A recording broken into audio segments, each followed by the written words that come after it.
గులాబీ పువ్వులు, తర్వాత గులాబీ మొక్కలు. పువ్వులు ఎక్కువగా పూయాలంటే ఏం చేయాలి? వాటికొచ్చే పెస్ట్‌లు వాటిని ఎలా కంట్రోల్ చేయాలి అన్నది ఈ వీడియోలో చూద్దాం. అంటే నా ఎక్స్‌పీరియన్స్‌తో నేను తెలుసుకున్నవి, నేను ఫాలో అవుతున్నవి ఈ వీడియోలో షేర్ చేసుకుంటాను. అయితే గులాబీ మొక్కల్ని మనం సాధారణంగా హైబ్రిడ్ మొక్కలే ఈ మధ్యన ఎక్కువ కొనుక్కుంటున్నాం గదా! చాలా వెరైటీస్ వచ్చాయి అందులో.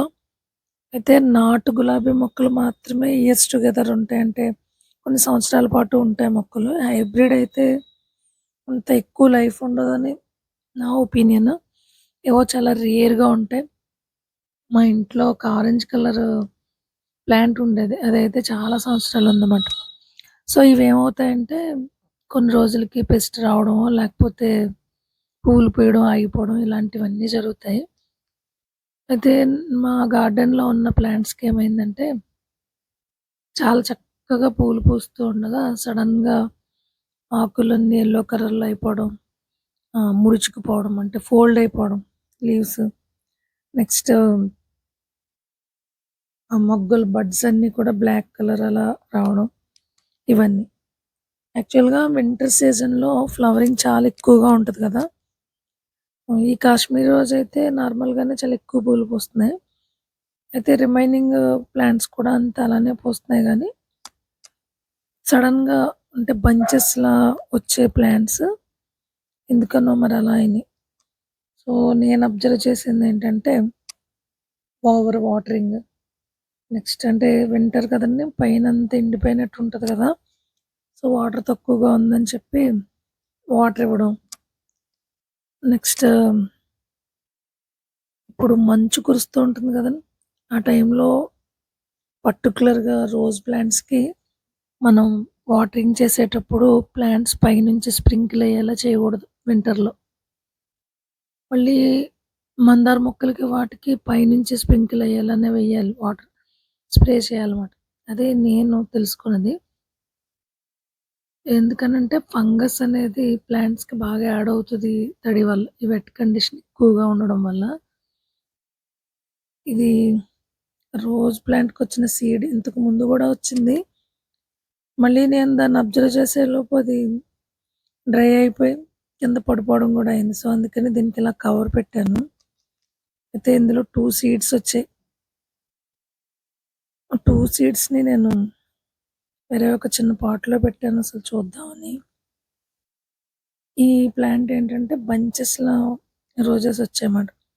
సో, సడెన్‌గా ఈ ప్లాంట్‌కేమైంది ఆకులన్నీ యెల్లోయిష్‌గా రావడం, పువ్వులు సరిగ్గా పూయకపోవడం అంటే హాఫే పూస్తుందన్నమాట పువ్వు. సో, ఇలా ఉన్నప్పుడేంటంటే నేనేం చేస్తాననేది ఈ వీడియోలో చూపిస్తాను. ఆల్రెడీ ఇంతకు ముందు ప్లాంట్స్ కూడా అలానే చేశాను. వీడియో కోసం పర్టిక్యులర్‌గా ఈ ప్లాంట్‌ని ఒకసారి కంప్లీట్‌గా నేనెలా కేర్ తీసుకుంటానన్నది చూపిస్తాను. చూసారా బడ్స్ ఉన్నాయి. ఈ స్టెమ్‌కి బడ్స్ ఉన్నాయి. బట్ ఆహ్, లీవ్స్ అన్నీ చూడండి ఫోల్డ్ అయిపోయినాయి. ఆ తర్వాత ఆ లేత ఆకులన్నీ కూడా ఇలా ముడుచుకుపోవడం, యెల్లోయిష్‌గా రావడం ఇలా. సో, ఇలా ఉన్నప్పుడు ఫస్ట్ ప్లాంట్‌నేంటంటే మనం స్టెమ్స్‌ని కట్ చేయడం.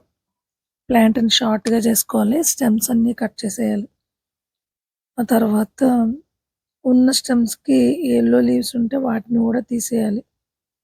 తీసిన తర్వాత మట్టిని లూజ్ చేయాలన్నమాట. అంటే పైకి కిందకి దాన్ని మట్టిని తీస్తే సాయిల్ ఏమవుతుందంటే లూజ్‌గా అవుతది.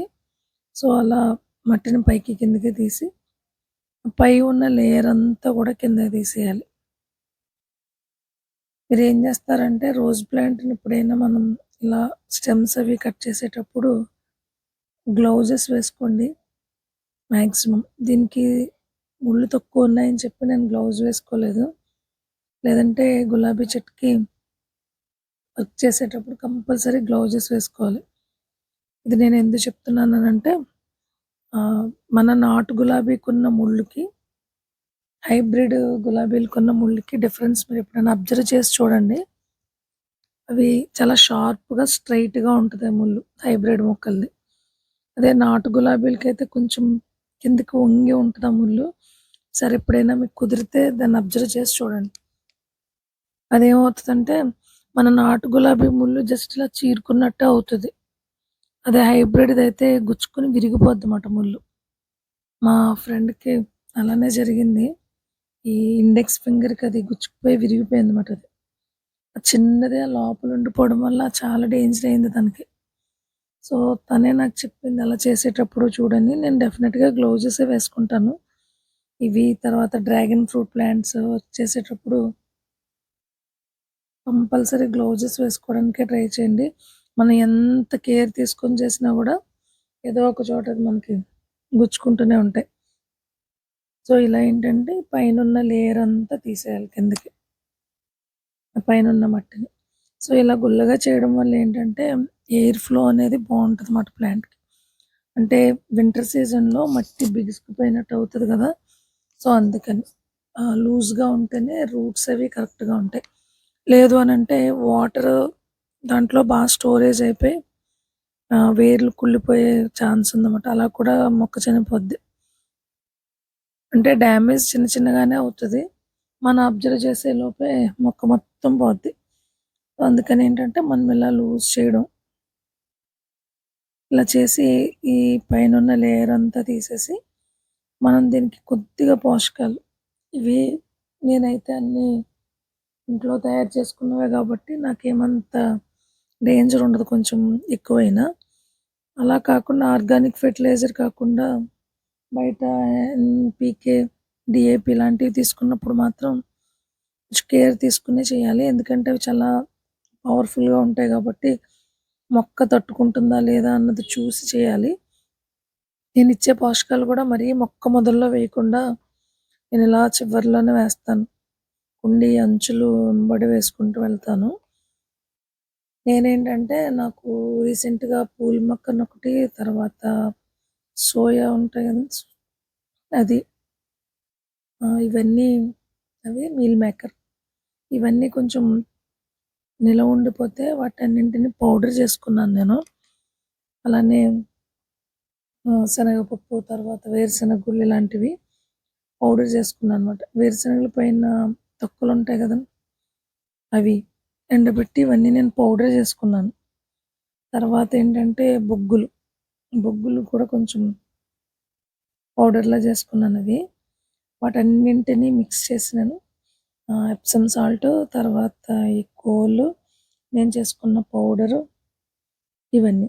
వీటన్నింటిని మిక్స్ చేసుకొని వీటికి కొంచెం ఎప్సమ్ సాల్ట్ యాడ్ చేసుకున్నాను. తర్వాత మస్టర్డ్ కేక్ ఉంటుంది గదండీ! అది గానుగ దగ్గర తెస్తారది. అదేంటంటే మామూలుగా వాటర్‌లో సోక్ చేసి కదా చేయాలి. అయితే నేనేం చేస్తానంటే చిన్నగా చాలా చిన్న ముక్కని వీటితో పాటు కలిపిస్తానవి. వాటర్‌తో పాటు అది కూడా స్లోగా రిలీజ్ అవుతది. అది వాటర్‌లో కొంచెం నాని స్లోగా రిలీజ్ అవుతది. ఎగ్ షెల్స్ పౌడరు, తర్వాత కొంచెం పటిక ఇవన్నింటిని నేను మిక్స్ చేసుకొని ఈ చెట్టు మొదల్లో నెమ్మదిగా వేసుకుంటాను. అంటే ఒక మొక్కకి కాదిది. నేను చేసిన అన్ని మొక్కలకి. అంటే వీడియో కోసం అయితే నేను ఒక్క ప్లాంటే చూపించాను. సో, ఇలా వీటిని మనం చక్కగా మిక్స్ చేసుకొని చెట్టు మొదల్లో మొదలంటే మరీ దగ్గరగా కాకుండా కుండీ అంచుల వెంబడి వేస్తే మనం ఇవి స్లోగా రిలీజ్ అవుతాయి. అంటే ఏ పోషకాలు తక్కువ ఈ మొక్క అలా అయిందన్నది మనంత పర్టిక్యులర్‌గా తెలీదు గాబట్టి, సో, ఏ మూలకం తక్కువగా ఉంటే అది తీసుకుంటది గదా! అందుకని ఇవన్నింటిని మనం మిక్స్ చేసేస్తే దానికి బ్యాలెన్స్‌డ్ డైట్‌లా ఉంటదనమాట. అంటే బ్యాలెన్స్‌డ్ ఫుడ్ ఇచ్చినట్టు మనం.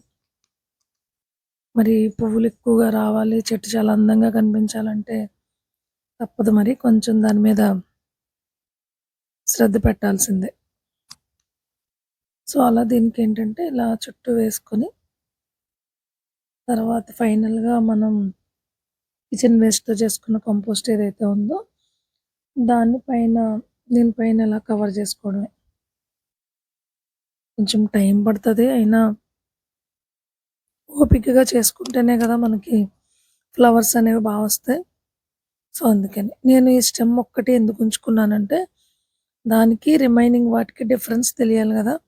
సో, అందుకని ఆ ఒక్క స్టెమ్‌ని కొంచెం యెల్లోయిష్ లీవ్స్ ఉంచనమాట అది. పెట్టిన ఇవి ఇలా ఇచ్చిన తర్వాత వచ్చే డిఫరెన్స్ నాకు తెలియాలని. దీనికి గ్రోత్ వచ్చినప్పుడు డెఫినిట్‌గా నీకు మళ్ళీ ఒక వీడియో చేసి చూపిస్తాను. సో, ఫైనల్‌గా దీనిపైన ఏంటంటే మన కిచెన్ కంపోస్ట్ ఏదైతే ఉందో కిచెన్ వేస్ట్‌తో చేసుకున్నది దాన్ని ఈ పైన ఇలా కవర్ చేసేస్తే బానే ఉంటుంది. ఫుడ్ ఎక్కువైందని అసలు మనం ఫీల్ అవ్వాల్సిన పని లేదు. ఎందుకనంటే ఇది చాలా స్లోగానే రిలీజ్ అవుతది. మనం లిక్విడ్ ఫెర్టిలైజర్ అది ఇస్తే అది లిక్విడ్ ఫార్మ్‌లో ఉన్నదేంటంటే చాలా తొందరగా అబ్జర్బ్ చేసుకుంటది కదా! ఇదైతే అలా కాదు. మనం వాటరింగ్ చేసినప్పుడు ఆ వాటర్‌తో పాటు నెమ్మగా సోక్ అయ్యి అలా అవుతది. సో, దీన్ని ఇలా మళ్ళీ కవర్ చేసేసుకుంటే మనం వాటరింగ్ ఇచ్చిన తర్వాత నెమ్మదిగా ఎళ్తది. దీంతో పాటుగా నేనేం చేస్తానంటే నీట్‌గా లేకుండా కుండీల్లో ఇలా ఈ ఉల్లిపాయలు ఇవన్నీ ఏస్తున్నారేంటని అనుకోవచ్చు. కానీ ఇవి ఇలా ఏయడం వల్ల ఏంటంటే వీడనేది రాదు. అదే కలుపు మొక్కలనేవి రావు. పైగా దీనికి మల్చింగ్‌లా గూడా ఉంటదిది. మనం వేసిన వాటర్ ఇదంతా ఈ ఆనియన్ పీల్స్‌కి, ఈ డ్రై బనానా పీల్స్‌కి ఉండడం వల్ల ఏంటంటే అది గూడా మొక్కకి స్లోగా రిలీజ్ అవుతూ వెళ్తది. ఎప్పుడు గూడా ఫాస్ట్‌గా ఇస్తే అది అబ్జర్వ్ చేసుకోవడం కూడా చాలా కష్టం. దానికి డైజెషన్ అవ్వలేదనుకోండి మొక్క ఏమవుతది మళ్ళీ పాడైపోద్ది గదా! అయితే ఎప్పుడు అనర్థమే. సో, అందుకని ఇలా చేసి కొంచెం షేడ్‌లో పెట్టుకుంటే అంటే మరీ డైరెక్ట్ సన్‌లైట్ కాకుండా సన్‌లైట్ ఉండేలానే పెట్టుకోవాలి. నేను వాటర్ గూడా కొద్దిగానే ఇచ్చాను. అది మొత్తం మళ్ళీ కిందకొచ్చేస్తే ఇదంతా వేస్ట్ అయిపోద్ది గదా! మనం ఇచ్చిన పోషకాలన్నీ. సో, వాటర్‌ని అలా కొంచెం ఇచ్చనమాట. ఇలా కట్ చేసేసిన ఈ స్టెమ్స్ అన్నింటిని ఎందుకో అనిపించింది. వాటిని గూడా కొంచెం నాటి చూద్దామని. ఇలా బడ్స్ ఉన్నాయి గదా! లేకపోతే చాలా ఎక్కువున్నాయి ఇలా ఆలోచించకూడదు. మనం వాటిని ప్రూనింగ్ చేసేయాలి. లేదంటే వాటికున్న ఎనర్జీ అంతా అయిపోద్ది. దట్టు ఆ ఫ్లవర్స్ కూడా మంచిగా పూయవు గదా! సో, మనం అబ్జర్వ్ చేయాల్సింది ఇలాంటి స్టెమ్స్ కూడా. ఇవి బడ్డింగ్ చేసేటప్పుడు వాళ్ళు యూజ్ చేసే మేల్ ప్లాంట్ ఇది. సో, దీనికి ఇలా ఎక్కువ లీవ్స్ ఉంటాయి. అది మనం ఐడెంటిఫై చేయడానికి. అంతేకాదు ఫాస్ట్ గ్రోత్. పూలు ఉండవు, ఏమి ఉండవు.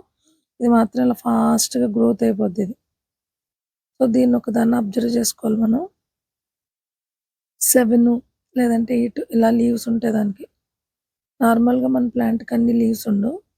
సో, మనం దాన్ని అలా అబ్జర్వ్ చేసి పక్కనున్న స్టెమ్స్‌ని కంపల్సరీ కట్ చేసుకోవాలి.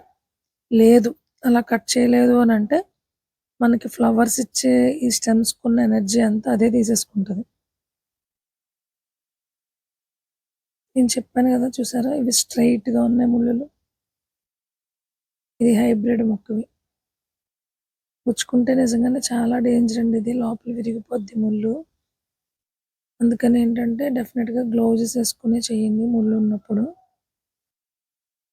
కొంచెం ప్రొటెక్టివ్‌గా ఉంటాయి మన హ్యాండ్స్. అలా. మట్టి గూడా గ్లౌజెస్ పట్టుకునే చేయంలోని అంటారు నన్ను ఇంట్లో. కానీ ఫీల్ ఉండదు నాకు. దాని గురించి. సో, అందుకని. సో, ఇలా ఉన్న లీవ్స్ ఉన్న స్టెమ్స్‌ని కట్ చేయడం చాలా చాలా బెటర్. నేనేం చేశానంటే ఈ స్టెమ్స్‌ని కొంచెం అంటే లాస్ట్ టైమ్ నేనలా కట్ చేసి పెడితే వచ్చాయవి. సో, అందుకని ఇప్పుడు గూడా ట్రై చేద్దామని స్టెమ్స్ అన్నింటికి లీవ్స్ తీసేసి ఇలా సాండ్‌లో పెట్టాను. ఈ పాట్‌లో సాండేసుకొని దాన్ని వాటర్‌తో ఒకసారి తడిపేసి ఆ సాండ్‌ని అప్పుడు ఈ చిన్న చిన్న స్టెమ్స్ అన్నింటిని పెట్టాను. చూడాలి. ఇవన్నీ వీటిలో ఇన్ని పెట్టాను. ఇందులో ఎన్ని వర్కౌట్ అవుతాయో చూడాలి నేను. సో, కట్ చేసిన అన్ని గులాబీ మొక్కల స్టెమ్స్ అయితే పెట్టాను. ఇవి వింటర్ కదండీ! ఈ సీజన్‌లో ఏంటంటే మనం దీనికి కవర్ వేసి కొంచెం టైట్‌గా కట్టేసుకుంటే మనం ఇచ్చిన వాటర్ సరిపోతుంది. అది కాకుండా లోపల గాలి ఉండదు కాబట్టి నేచురల్‌గానే లోపల వేడికేంటంటే ఆవిరి సో, దానివల్ల చిన్న చిన్న వాటర్ డ్రాప్స్ అనేవి లోపలే ఫార్మ్ అవుతాయి. సో, ఆ వాటర్ దీనికి సరిపోద్ది. ఒక 1 ఆర్ 2 వీక్స్ గులాబీ మొక్కలకి మందార మొక్కల కంటే కొంచెం ఎక్కువ టైం పడతది చిగుర్లు రావాలంటే. సో, ఇలా చేస్తే ఏమైనా చిగుర్లయి వస్తే మళ్ళీ మనం కొత్త మొక్కల్ని ప్రాపగేట్ చేసుకోవచ్చు. సో, నాకు తెలిసిన ఇన్ఫర్మేషన్ అంతా నేను ఈ వీడియోలో చెప్పాను. ఇవి కాకుండా ఇంకేమైనా ఉంటే, నేను చేసే ప్రాసెస్‌లో ఏదైనా రాంగ్ ఉన్నా కూడా డెఫినిట్‌గా నాకు చెప్పండి. నేను కరెక్ట్ చేసుకుంటానవి. వీడియో చూసిన తర్వాత ఏదైనా యూజ్‌ఫుల్ ఇన్ఫర్మేషన్ ఉంది అని అనిపిస్తే డెఫినిట్‌గా ఫాలో అవ్వండి. ఈ పావురాలు మాత్రం మా వాటర్ టబ్స్ మీద మామూలుగా దాడి చేయట్లేదు. అలా రావడం, వాటర్ తాగడం, వాటి కాళ్ళకున్నయన్నీ అందులో వదిలేయడం. అదే. ఇదండి వీడియో.